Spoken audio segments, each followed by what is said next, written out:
Welcome to our session.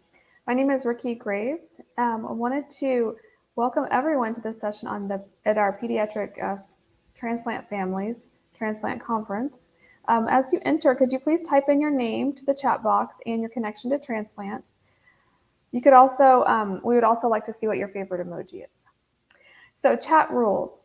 You'll see the right-hand pane and it allows you to chat with everyone in the conference and ask questions. I'll keep track of these questions so that we can have a discussion at the end with the presenters.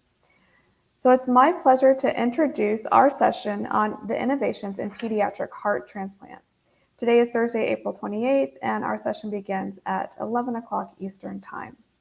Our first presenter is Ms. Katrina Fields. She is a RN and is the coordinator of the VAD program at Cincinnati Children's Hospital Medical Center. She works in clinical heart failure as a nurse educator and is the mom of a transplant recipient who also was transplanted at Cincinnati Children's. She's a leadership, she works for Action in Leadership and Quality Improvement Collaborative. Welcome, Katrina. Thank you so much, Ricky. I appreciate that warm introduction. Good morning to everybody. Thank you for inviting me to share some of the great resources that the Action Learning Network has provided for patients, caregivers, providers, and staff. As Ricky mentioned in the bio, I am here as a speaker as well as a mom to a fantastic, she's currently 15, going to turn 16 in a few weeks. She received her kidney transplant at about almost 6 years ago. And so I'm here, as a presenter, as well as understanding fully well how difficult this transplant journey is. And I think part of this, my journey and my experience, also created a passion for me to share information and educate families and caregivers, because I felt like I was, because I am in healthcare, I had a privilege and access to healthcare that a lot of people don't in general have. And I want to share those resources and create a platform to and so that people feel empowered as they walk this very difficult journey, but rewarding journey. So with that being said, therein lies a problem. So the first step to solving any problem is identifying the problem. So working with heart failure patients for several years, I knew early on what the problem could have been, but I really didn't know the extent to which it affected patients, caregivers, and everybody who touched the lives of transplant patients. But I surmised that paging Dr. Google was and I'm not judging anybody because I do it too, but finding information on Google was challenging at best for families to find accurate information. A lot of times it was out of date or it didn't really apply to their situation. So we took the Action Education Team Committee, did a very deep dive into how prevalent of an issue this is. We asked everybody, families, patients, bedside staff, providers, we asked them all the questions. Where do you get your pediatric heart failure information? Do you feel like the information is useful and or accurate? And we overwhelmingly found that patients and caregivers were resorting to going on deep dives in Google and finding information that not only was inaccurate and it was out of date, but it was limited. And it didn't apply to a lot of the pediatric topics that are specific to pediatric heart failure patients. A lot of the topics were geared toward adult heart failure, which is vastly different than what pediatric heart patients experience. Also, we found that there was a limited amount of holistic care topics and resources that families could find and gain access to be able to get what they need for these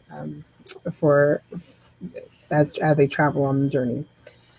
And then also providers were creating their own content. So it created a a non-standard way to approach education and teach patients how to navigate this transplant journey. So, after finding out, really defining the problem, we moved toward creating a solution. We knew we wanted content that was informative. We wanted content that was accurate, easily accessible. We wanted to have a pediatric focus, and we wanted it to be inviting. We didn't want children to feel overwhelmed when they accessed the content, and we didn't want families to feel overwhelmed either. And then we wanted a multimodal type of way of sharing information. So we wanted videos, we wanted text, we wanted games, we wanted all different types of modalities when it came to sharing educational information.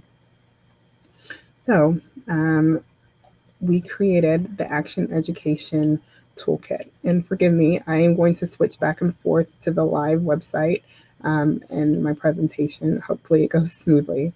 But just to show kind of the core of the content that we have created to help families. So what comes into this education toolkit, the bulk of the information is on the My Action Education website. We spent about 3 years creating content for patients and families, and to give them resources for patients who have just been diagnosed with heart failure, have a device, or are waiting for a transplant. So I'm going to review these pretty briefly, and I encourage you to access it as well if you are interested, or if you have a family or are in the heart transplant space. So first I'm going to review the My Action Education website, and then animated real life videos that we created, both to provide information and to give share stories, patient stories of patients who have overcome the challenges that are associated with having heart failure and getting a transplant. We also created a VAD journey map, which is basically mapped out the pathway during a ventricular assist device implantation and what to expect, what you need to do.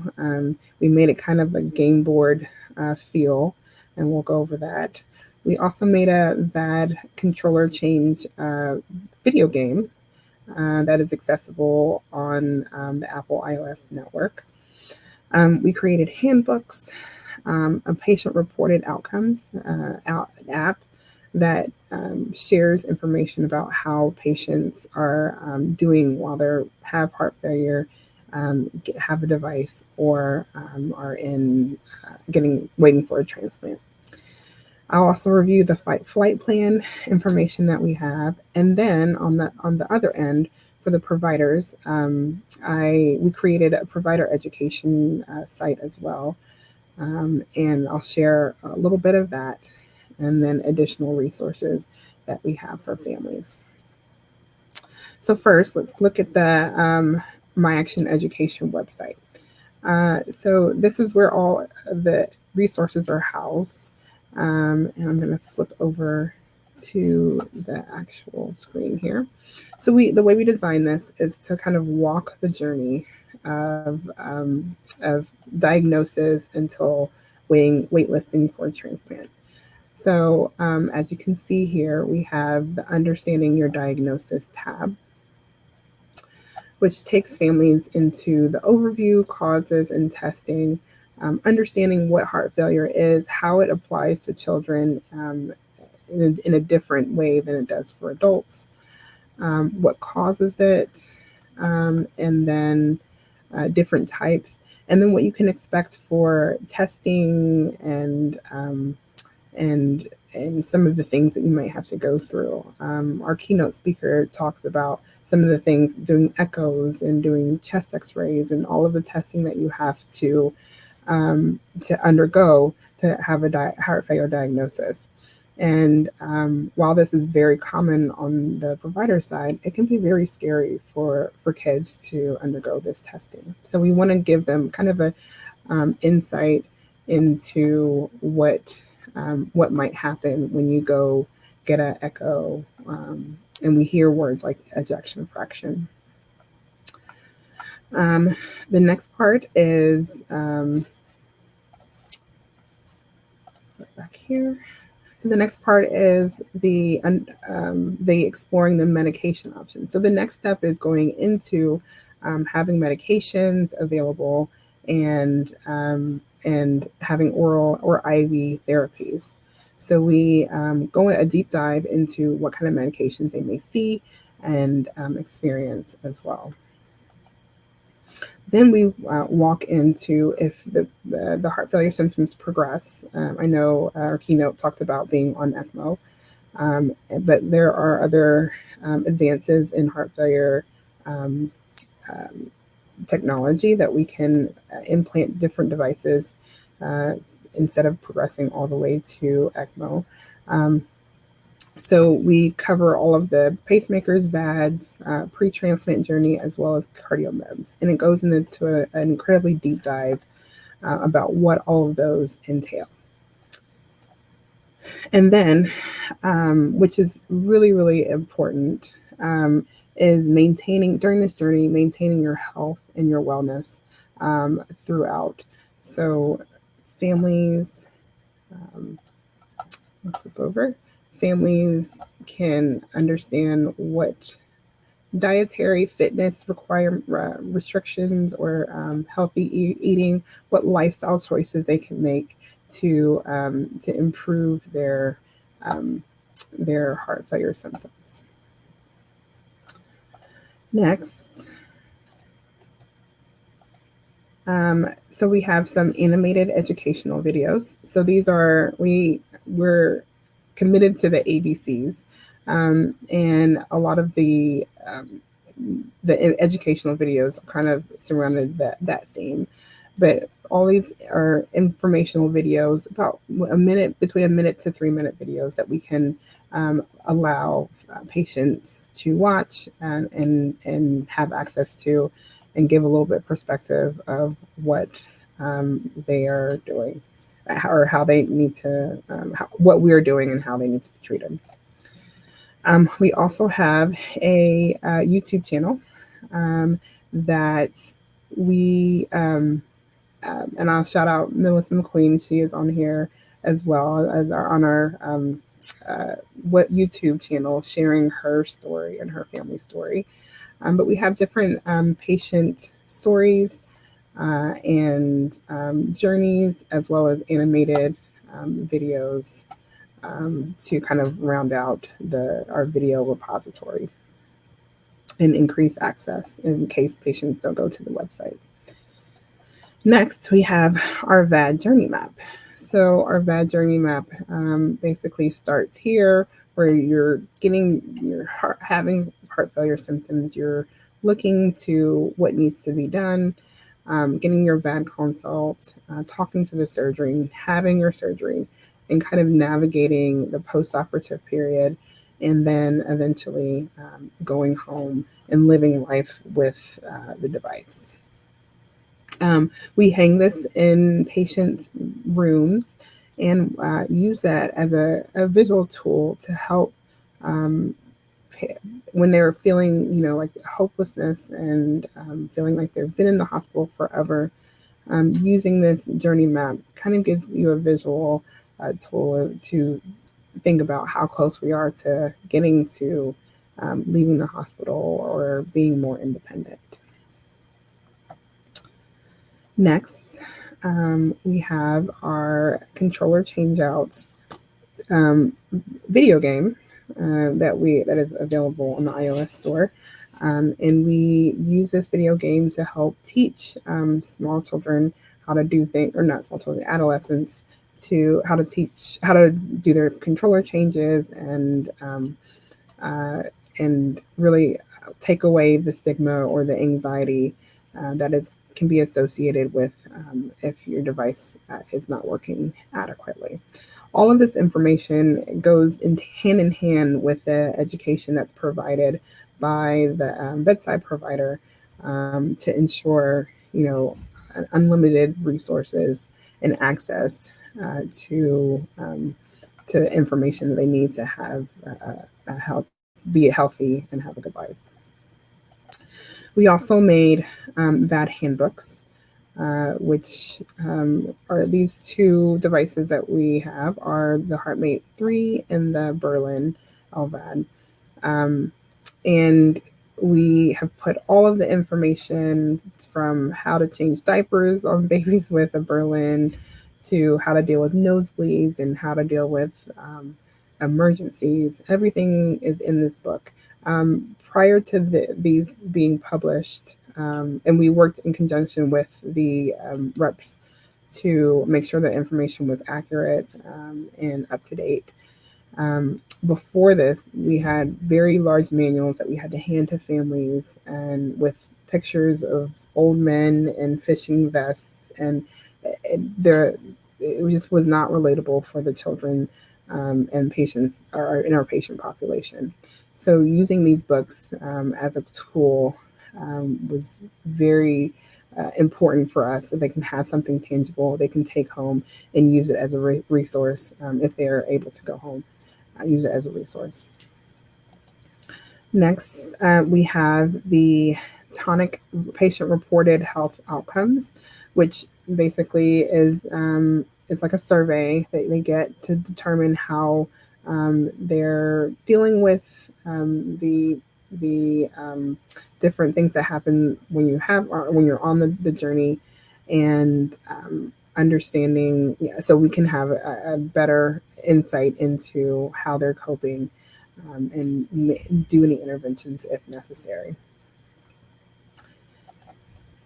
Next, we do have our flight plan, which is a very specific, every time we go into the surgical space, it's a very specific guide on how your family, your child should navigate post implant. So we really put a lot of thought and effort into a personalized strategy on how we can best navigate the surgery and the post-op and then going home. We also have created the provider education. A lot of the provider education was very dry, if I may say, and it was hard to conceptualize, especially with the infrequent use of devices within the pediatric space. We don't see it very often. Adult hospitals do hundreds and hundreds of cases a year, and there are pediatric centers that may only do 2 to 5, or on the higher end 30 a year. So a lot of the resources, a lot of the bedside felt like if you don't use it, you lose it. So we created this co-website for providers to give them education and training just in time, so they can take the best care of the patients. Also, we have one-page summaries that we have at the bedside to say, hey, this is how this works. And if you have this alarm, or if you're looking at this emergency, here's what you can do. Lastly, the additional family resources that we provide are health, wellness, and collaboration. So we have a FACT group, Families in Action, and it's more geared toward as a support group for families who are navigating this journey. And I'm really proud of this group because they provide excellent feedback in some of the tools that we make, and say, hey, that's not really relatable, or hey, why don't we choose this or try this? And so they're very instrumental in collaborating with us to make content that is relevant and useful for them. We also made a COVID-19 resource page for solid organ transplant patients. And, in the middle of the pandemic, everything was up in the air as to how people will respond to how transplant patients would respond to the virus. So we gave provided information that was helpful to ease people's fears. And it was fact-based and it was data-driven, but relatable and not scary. And then we have the patient stories, of course, it's always important to get cued in to patients that you can relate with, other family stories, seeing that they made it, and find some inspiration as you walk this tough journey. And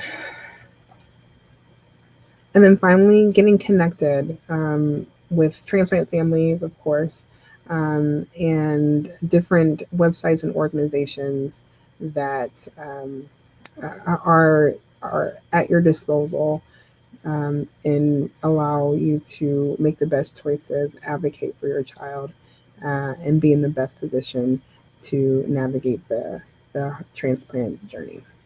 So thank you very much. Let's go to Dr. Christopher Almond. So welcome, Dr. Christopher Almond. Thank you so much for joining us today. Dr. Almond is with Stanford's Lucile Packard Children's Hospital Pediatric Cardiologist and Director of Cardiac Anticoagulation Services. He is a pediatric cardiologist in Palo Alto and is affiliated with multiple hospitals in the area, including Stanford Healthcare, Stanford, and Lucile Packard Children's Hospital. He received his medical degree from University of Connecticut School of Medicine. He specializes in pediatric cardiology, pediatric cardiac critical care, pediatric heart failure, and transplantation. Dr. Almond has been in practice for more than 20 years. Welcome, Dr. Almond. I'll turn it over to you. Thanks very much, and thank you so much for the opportunity to talk a little bit about our group's work. I'm going to talk a little bit about the teammate trial. We essentially have three objectives we'd like to cover. One is to provide a brief overview of the teammate trial and its original motivation and design, to provide a brief update on the current status of the teammate trial, and then to summarize some of our lessons learned that even before the trial results are available, we can already review. We've learned quite a bit through this project.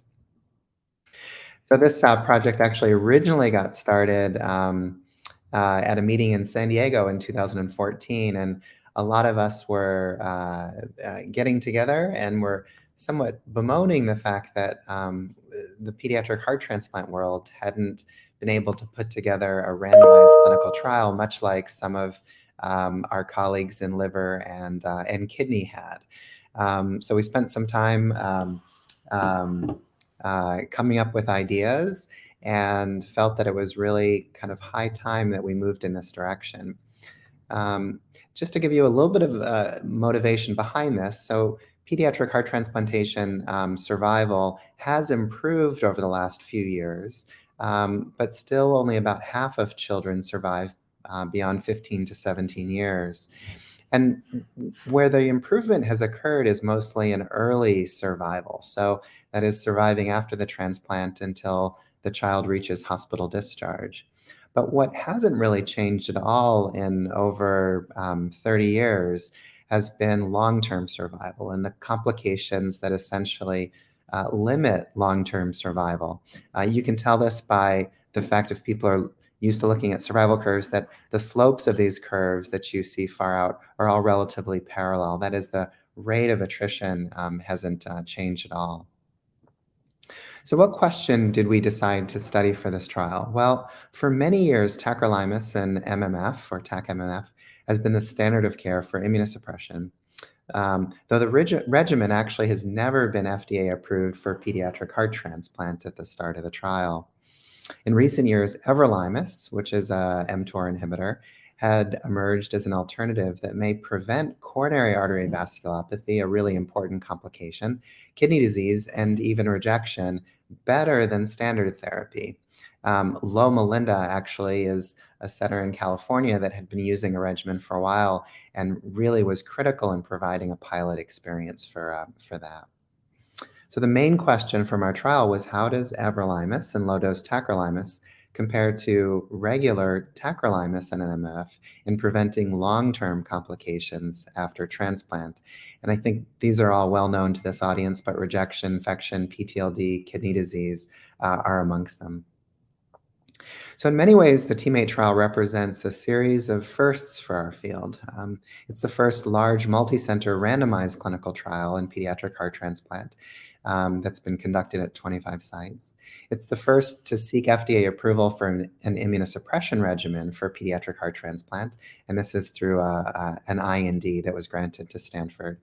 It's the first use of a single IRB for a multi-center randomized clinical trial, and Boston Children's Hospital has served as the single IRB and really done a fantastic job. It's the first large-scale federal funding for a heart transplant trial. It's approximately a $10 million grant from the Department of Defense.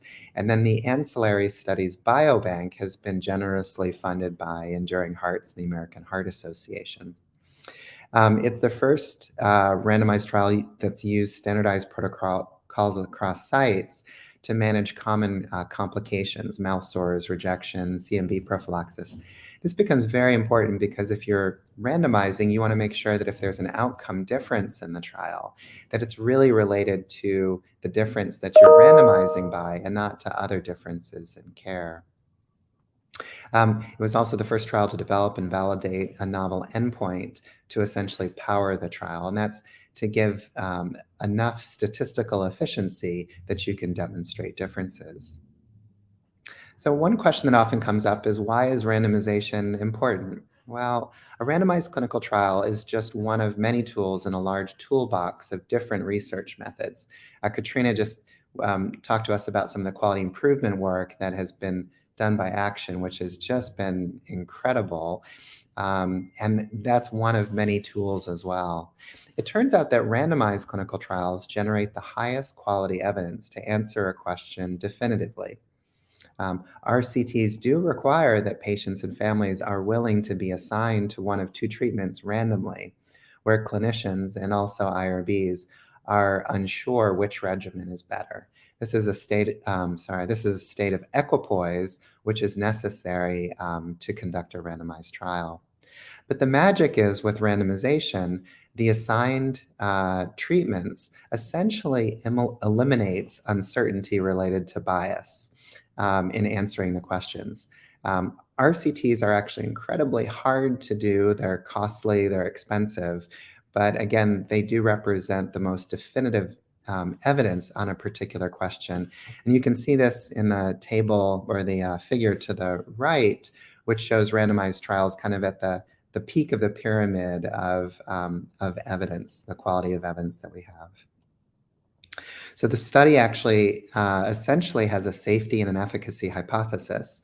The efficacy hypothesis is that among children who survive to 6 months post-transplant, those randomized to everolimus and low-dose tac for 30 months, so for 2.5 years, will have a lower total burden of 3 major adverse transplant events. These are coronary disease, kidney disease, and rejection. And this is defined by a novel score that we created for the trial called the MATE score. And MATE stands for Major Adverse Transplant Events. And this is compared to children who received routine therapy. The safety endpoint was that among children who survived to 6 months post-transplant, those randomized to everolimus for 30 months will not have a higher risk of graft loss due to all major adverse transplant events compared to children with routine therapy. And this is important because sometimes what we can see is that a drug regimen will lower some side effects, but then make other side effects worse. So by constructing our hypotheses this way, we were aiming to show that the total burden of all side effects wasn't worse with one regimen versus the other. The primary inclusion criteria for the trial were all children less than 21 years of age at heart transplant who survived to 6 months post-heart transplant. They had to be on stable immunosuppression. They had to be followed at the trial site for 3 years post-heart transplant. They couldn't have a multi-organ transplant, be at high risk of rejection, or have end-stage renal disease. This is a schema that shows the randomization for the trial, and you can see that transplant occurs, and then 6 months with either induction therapy or without. And then at 6 months, children are randomized to either the standard therapy in blue, which is tacrolimus with a target of 7 to 10 for a serum concentration that decreases to 5 to 8, and then CellCept. For patients who are randomized to the investigational arm, they receive everolimus with a level of 3 to 8, and then low-dose tac, first 3 to 5, and then 2.5 to 4.5. And this is until the endpoint is assessed at 30 months. The schedule of study visits here was largely conforms to what most centers do, and this was really to help streamline the data collection to not require that families visit the hospital or have additional testing that's not outside of standard visits. Now, one of the main things that we needed to do in order to design the trial was to figure out how to do it in a way where it could be accomplished with just a couple of hundred subjects. So one of the big challenges that we run into in designing trials, and perhaps much the reason we haven't designed a randomized trial before, is because if you essentially tried to differentiate graft loss over time, the trial would require about 6,000 subjects and probably require that you follow them for 5 to 7 years. So this essentially makes a randomized clinical trial prohibitively difficult. With this endpoint, the MATE score, we essentially created a more granular endpoint where we counted up the number of complications that patients have and essentially multiplied it by the severity of those complications. So if you look at this matrix, you can see all of the complications are listed along the left-hand column. And then across the top is the severity of those complications, mild, moderate, and severe. So if you had no complications for, say, kidney disease, you would have a 0. Whereas if you had severe kidney disease, then you would have a score of or 3 or 4. And if you died from that complication, then you would essentially get a count for all of the complications, or a score of 24. And how does the MATE score actually predict graft loss later on? Well, it works pretty well, and this was the data that we provided to the Food and Drug Administration that essentially allowed us to validate this particular endpoint, and they allowed us to use it for the trial. So where does the trial stand right now? Well, I mentioned that a few of us got together in 2014 and had some ideas. We generated some proposals and ultimately decided on looking at everolimus. We applied for funding a couple of times, first to NIH and then to the Food and Drug Administration. And those were both rejected, but then we applied for the Department of Defense funding and ultimately received a grant to do that. The trial was enrolled at 25 sites, with the last patient being enrolled last August, and we expect all of the patients to follow up in next spring. This is the enrollment for the trial. You can see a little bit of a dip that occurred that we attribute mostly to COVID, but we ultimately achieved our enrollment goal. So when will Teammate trial results be available? It's going to be next year. I think probably the ISHLT meeting in Denver will be too early to present the results, more likely at the American Heart Association meeting in the fall of next year. So lastly, we have learned a ton of things about randomized trials in essentially conducting this. And I'd like to run through a top 10 list of things. And a lot of these were questions that we just didn't have the answers to before. So one is that pediatric centers can standardize their transplant protocols across sites to support multi-center research. Action has also showed this very nicely in coming up with harmonization protocols. This is really critical, again, because if centers are providing different care in different aspects, then at the end, if there's a difference, you don't know whether the difference is related to the randomization or some other aspect of care. We conducted a survey that was done by Chesney Castleberry that found out what sites were willing and not willing to do to modify and standardize their protocols. There were many sites who did have different kind of apple pie recipes for how they kind of do transplant that have become sacred over time, and sometimes it's difficult to adopt a new strategy. But one of the things that was emphasized was that there is a standard locally for care, but there's also a national standard of care. So let's say that there was a site that wasn't doing a particular stain in their biopsies because it wasn't their standard of care, but it was part of the International Society of Heart-Lung Transplant guidelines. That was often enough for a site to say, all right, well, we can call it a standard of care and include it in our processes. Protocol compliance was also a little bit of a challenge because many things are changing. Cell-free DNA, which is becoming very common even in pediatric patients, is a trend that's rapidly emerging. And so we just had to remind people that for the trial, we really needed to stick with a biopsy schedule. Another thing is it is possible to power a trial with as few as 200 subjects. It does require coming up with an endpoint that essentially will allow you to discriminate between treatment groups. And that I think was really one of the more helpful things that allowed this trial to happen. Number 8, it is possible to perform an RCT without company support. So as you know, probably most randomized clinical trials are run by industry. Here, we simply couldn't interest industry, Novartis or Astellas, in supporting the trial for a variety of reasons that are somewhat complicated. So here, what we did was basically got DoD funding. We tried to replicate most of the follow-up as standard of care. And then the drug itself, the investigational drug, is actually approved in other diseases and off-label used in pediatric heart transplant. So we were able to get patient insurance coverage for it, which otherwise would have cost probably tens of millions of dollars. So there were a variety of factors here. We also had important funding for the ancillary studies that was provided by Enduring Hearts and the American Heart Association. Another thing that we didn't know is it possible to enroll a trial? Consenting families for a randomized clinical trial is really different from any other consent process where you're kind of telling a family that to participate in the trial, they'll need to be open to a coin flip as to whether they'll receive one regimen or another. And we didn't really know whether families would go for this.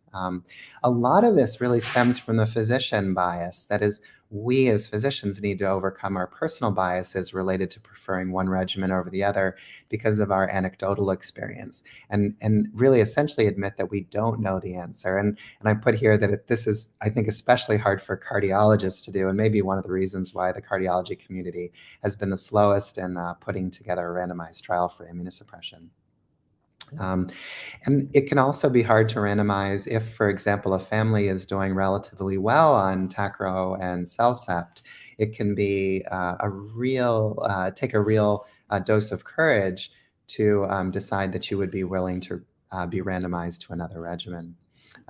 Practicing consent makes perfect. We'd created a consent video, which we thought was very helpful for not only modeling unbiased language and presenting the options to families, but also make sure that the information that families were receiving was standardized. And this is really in hopes of creating a culture where we can accelerate learning, where clinical trials and randomized clinical trials become almost an expected part of the culture for transplant care.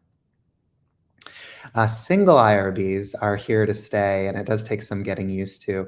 Action has done this beautifully as well. And for federal grants, it's essentially required that a single IRB is used for trials.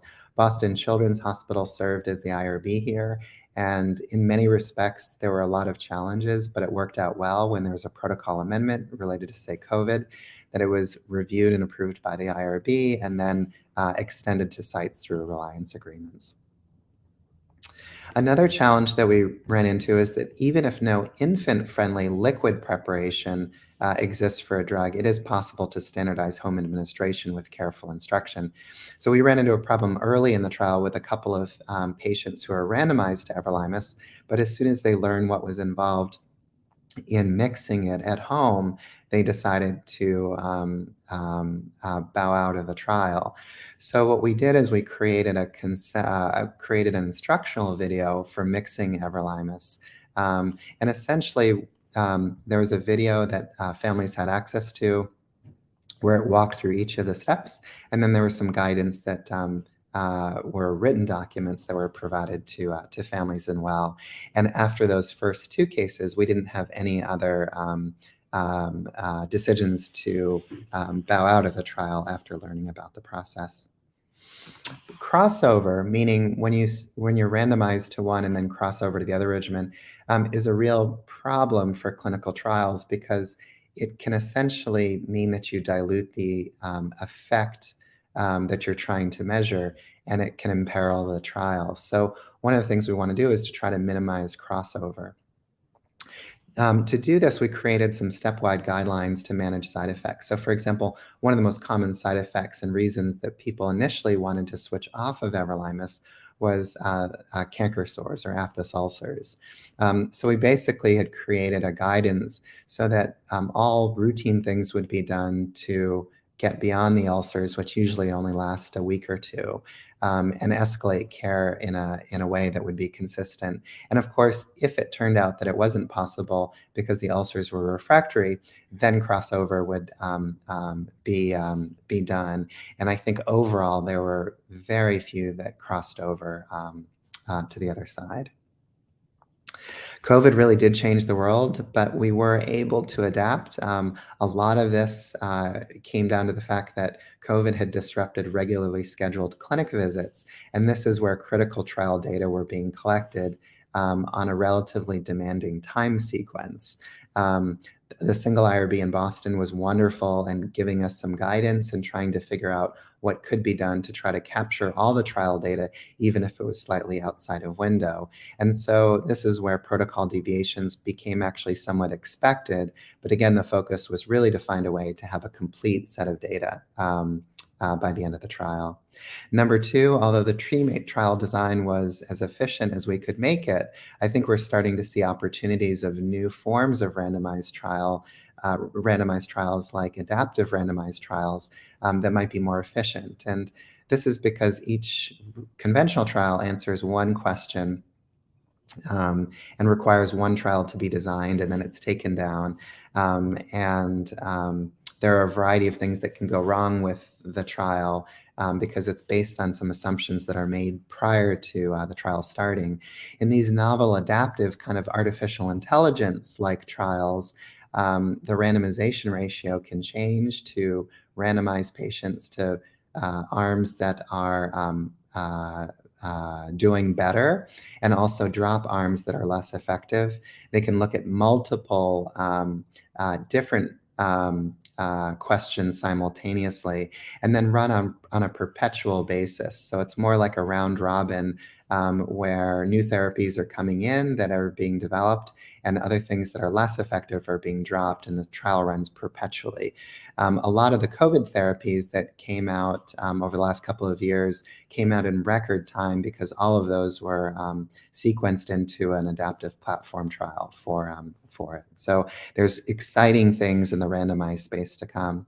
And then it simply would not have been possible without the immense spirit of collaboration and support among clinicians and families to get the trial done. So I think that's probably the thing that we're left with most, is that regardless of the results, none of this would have been possible without the collaboration between providers. And that's not just physicians, it's the beloved transplant coordinators, pharmacists, and others. So in conclusion, the TEAMATE trial is the first large-scale randomized clinical trial in pediatric heart transplantation, and will generate high-quality data to obtain FDA approval for the first pediatric heart transplant immunosuppression regimen based on a trial. The results are expected next year, and many lessons have been learned about designing and executing trials in advanced heart failure that we believe will benefit the design and conduct of future trials. I just want to say again a thanks to the Department of Defense for the parent grant, and to Enduring Hearts, the American Heart Association, for the Ancillary Studies grant. Thank you very much, and happy to take any questions.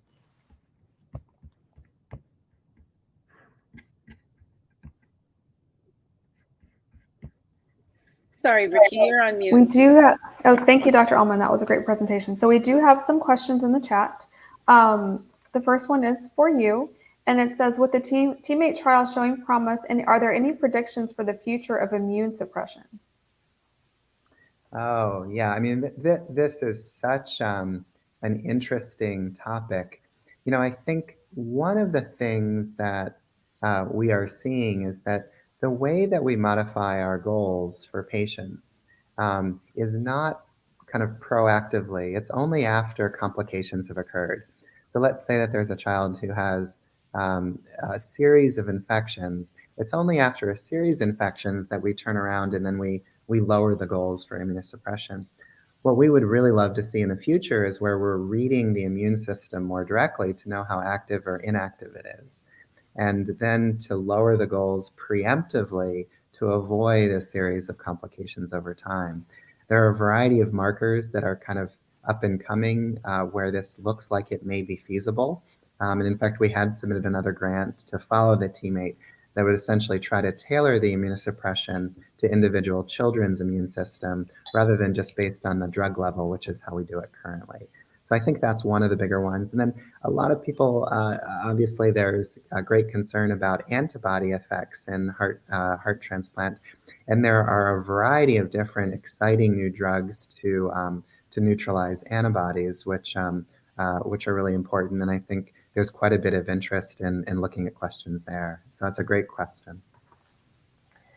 Awesome. Okay. And I do think that's exciting as the mom of a heart transplant recipient. So I will be watching this research closely. So I do have a question for Katrina. Do you have any HLA content in the website? And if not, are you interested in adding it? Yes, so we don't currently have any antigen or HLA content. We briefly touched upon it in the waitlist content, pre-transplant workup information, but nothing to the extent to which we could go. And we are definitely interested in adding any more content that people feel is relevant to their story and their circumstances. But antigen, I think, is a very good topic to include in the pre-transplant workup. Okay, we'll look forward to that. That question came from Ann Halpin. The first question was from Melissa McQueen, Dr. Almond. Another question for Dr. Almond. Are you monitoring for post-transplant HLA antibody levels in the trial? Yes, that is part of the standard follow-up and is going to be an important thing that we're going to look at. One of the things that's been exciting about everolimus is that it's thought in some ways to actually prevent CMV infection. And as many people may know, CMV is one of the bigger risk factors for developing coronary disease, and a lot of that is probably mediated through HLA effects. So yes, it is an important part, and I think if there's any differential effects between the two regimens, then we would be, we would be eager to report those. Okay. I have a question that would be for either of you, and this is also from Melissa McQueen. And this, will there ever be a day that mechanical hearts could be a replacement for transplants like it is in the adult population, but for the pediatric population? I'll take a stab at that first. I think I think what is amazing about this line of work is the continued innovation and our field wanting to push the envelope and find pediatric specific devices that really help with their heart failure symptoms. I think it'll be a little bit of time before we can get a mechanical heart that will replace a transplant. But in thinking about our keynote, Michael Kutcher's story, he said 30 years ago, ECMO was the only thing that was available. And we've come a long way since then. So I am very optimistic that we will find something. It probably stands to reason that it will happen in adults first, and then be tailored to the pediatric population. But I am very optimistic that we will find something that can come very close as a replacement for transplants. Yeah, and I couldn't agree more with Katrina. What's nice in some ways is that the pace of innovation has really accelerated both in the VAD space and hopefully is occurring in transplant as well. We've seen xenotransplantation at least being looked at, and of course, the whole area of stem cell therapy to essentially allow people to recreate hearts using their own cells is something that's always been on the horizon. If it turns out that there's a little bit of a foot race and competition between trying to improve VADs and also trying to improve transplant over time, then I think that that's probably going to be, hopefully families will be the beneficiaries of that aggressive effort. It's tough with a Berlin heart right now. You can't even leave the hospital, so it's not even possible. With a heart transplant, you can. So I think the difference is for smaller children are disproportionately affected. There is the Jarvik trial that's currently in a study right now that's about to start a pivotal trial, and that essentially will allow people the opportunity to go home. But it's still these are small increments toward having a life expectancy that really is comparable to patients without advanced heart failure. I think we do have a door prize today. So if you leave a question in the chat, and our winner of the door prize is Bethany K. So thank you, Bethany, for your question. I have one more question from Anna Halpin. It's a long one, so I'm just going to go ahead and read it. Okay. Okay, I'm sorry. This one is from Elaine Young for Dr. Almond. I have a couple of questions. What happened to the kids who were on the randomized to everolimus? Did they stay on it, or were they switched back to standard of care? Great question. So, once they've completed the trial, that's the question? Yes. Yes. So what most centers have decided to do is to leave children on whatever they were on. And that is because they've become accustomed to that one. And if we did, or if most centers switched kids back to the other one, then that typically would involve another biopsy or another cell-free DNA to assess that change. So by and large, most centers decided to leave patients on the current regimen, whichever one they were assigned to, awaiting the results of the trial. And if we learn that there's actually a clear winner, then that would inform the decision to switch over. Awesome, thank you. And there are several other questions, but we have to take a break so that we can get ready for the next session. Okay, well, we can close out this session. I would like to thank everybody, especially our presenters and the audience, for their time. I encourage you to visit the booths and the networking area before the next session. The next session is going to be on innovations in pediatric liver transplantation. And Bethany K., our door prize winner, you will be contacted about your prize. And I would like to thank everyone and hope everybody has a great day. Thanks for joining us. Thank you.